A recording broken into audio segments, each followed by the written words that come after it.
Dacă ne-am așezat la masa unei familii obișnuite din Grecia antică, am descoperit o alimentație surprinzător de simplă, dar bine echilibrată. Spre deosebire de banchetele luxoase ale celor foarte bogați, majoritatea grecilor trăiau din ceea ce produceau pământul și marea din jurul lor. Hrana lor se baza pe ceea ce istoricii numesc triada mediteraneană: cereale, ulei de măsline și vin. Aceste trei produse reprezentau fundamentul alimentației și al agriculturii grecești. Pâinea era alimentul cel mai important. Era preparată în principal din grâu sau orz, însă orzul era mai răspândit, deoarece suporta mai bine clima uscată și terenurile stâncoase ale Greciei.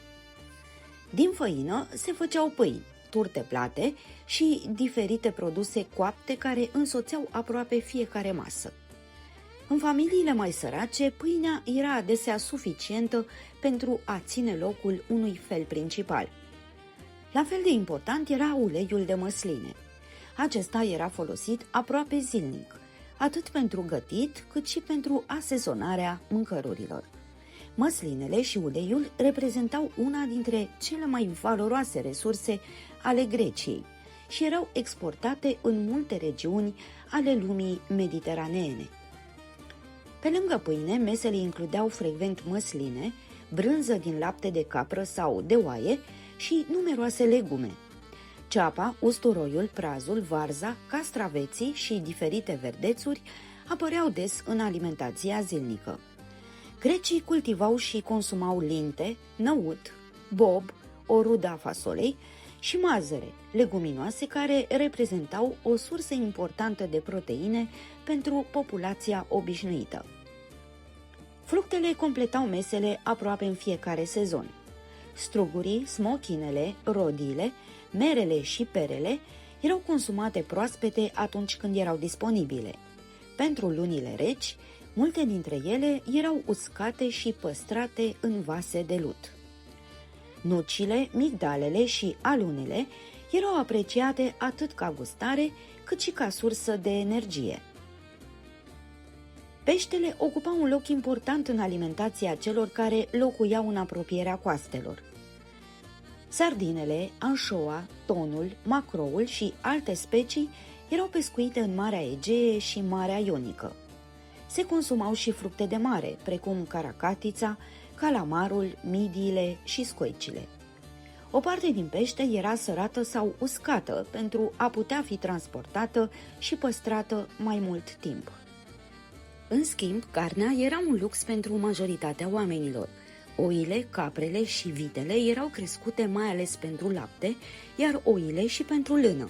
Porcii erau crescuți pentru carne, dar erau sacrificați rar, de obicei cu ocazia sărbătorilor, a sacrificiilor religioase sau a altor evenimente importante.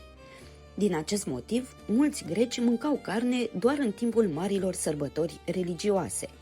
După sacrificiile aduse zeilor, carnea era împărțită participanților și devenea o parte importantă a ospățului comunității.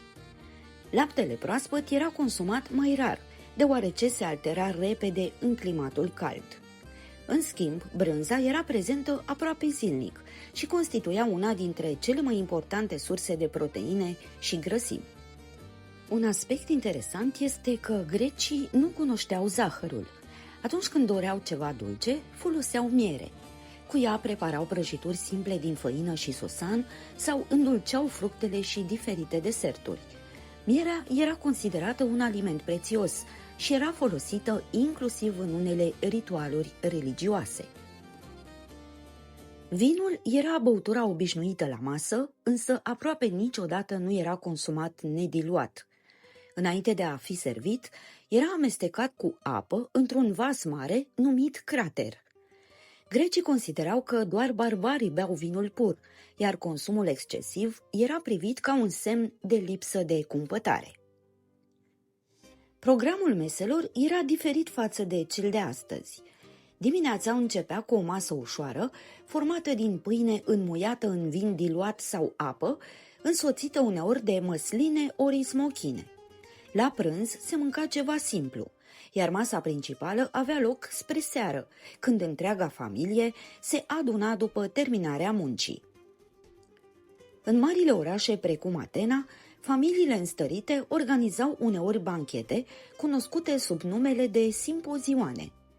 După cină, invitații discutau despre filozofie, politică, poezie și muzică, în timp ce beau vin diluat și erau distrați de muzicieni sau dansatori. Aceste întâlniri aveau un rol social important și făceau parte din viața elitei grecești.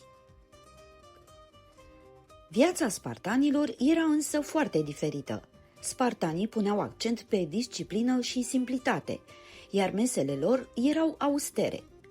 Ei luau masa adesea împreună în grupuri militare, iar unul dintre cele mai cunoscute preparate era așa numitul bulion negru, o supă făcută din sânge de porc, carne, sare și oțet. Deși era renumită în întreaga Grecie, mulți greci din alte cetăți spuneau că gustul ei era greu de suportat. În ansamblu, alimentația grecilor antici era dictată de anotimpuri, climă și resursele locale. Oamenii mâncau ceea ce cultivau, pescuiau sau puteau cumpăra din piețele locale. Tocmai această simplitate, bazată pe cereale integrale, legume, fructe, leguminoase, ulei de măsline și pește, a făcut ca dieta lor să fie una dintre cele mai sănătoase ale lumii antice și să inspire ceea ce astăzi numim dieta mediteraneană. Romanii au preluat multe obiceiuri culinare de la greci și apoi le-au dezvoltat. După cucerirea Greciei în secolul al II-lea înaintea lui Hristos, influența greacă asupra bucătăriei romane a fost foarte puternică. Grecia antică a pus bazele unei culturi care avea să influențeze lumea timp de secole. Dar peste mări, o altă civilizație își construia propria identitate, cu tradiții, credințe și obiceiuri culinare complet diferite. În următorul episod vom descoperi ce mâncau locuitorii Chinei antice, cum își pregăteau hrana și ce alimente le-au modelat viața de zi cu zi. Abonează-te și continuă călătoria prin istoria alimentației.